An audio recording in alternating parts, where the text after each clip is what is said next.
Good morning. Thanks for joining us. A big change to ChatGPT. The AI chatbot from OpenAI now remembers everything. The new memory feature can reference users' entire chat history across all conversations. Sounds a little bit scary, but maybe it's a good thing. In the previous edition of ChatGPT, the system would store specific user-approved facts, but now the chatbot is apparently remembering everything. Professor of Advanced Media in Residence at the Newhouse School of Public Communication, Shelly Palmer, is here to let us know what's going on. Shelly, is this going to help make us more productive, or should I be very worried? I think it's going to make us be a lot more productive, and you should be very worried. So it's both.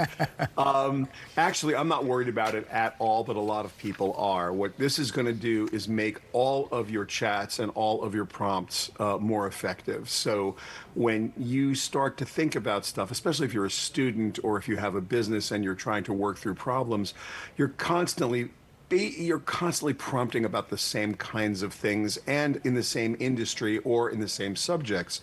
Here, as ChatGPT is able to remember the things you've been talking about and its answers and the refinements, you just get better and better and better outcomes. So that's the good news.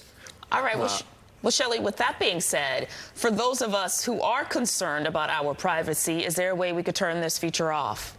Absolutely, and a lot of people are, and I don't believe you should be concerned about it, but if you are, you go into settings and you go to personalization, and if you're on the desktop, you just go to memory and turn it off. And if you're on your phone, iOS or Android, it's the same thing, settings, personalization, but there it's called Learn from My Chats, and you just turn it off, and it's done.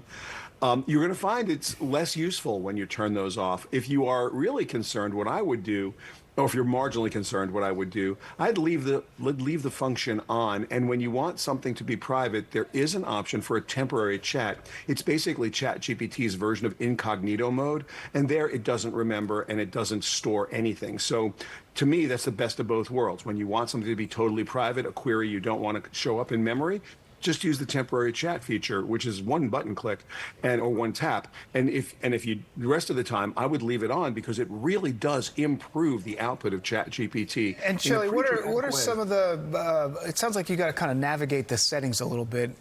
What are some of the benefits that you can see that could help people?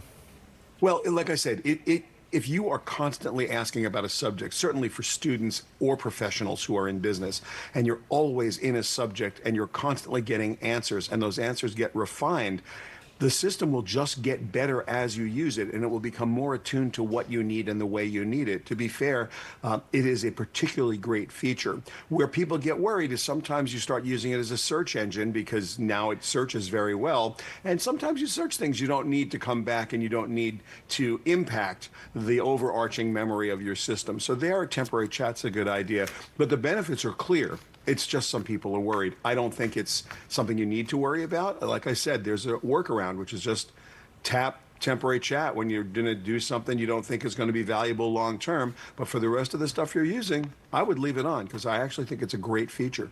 All right, Shelly Palmer, you said don't put your personal information, don't put your Social Security. No. Just keep it strictly about the business, keep it simple, and you're good. Shelly Palmer, thank you.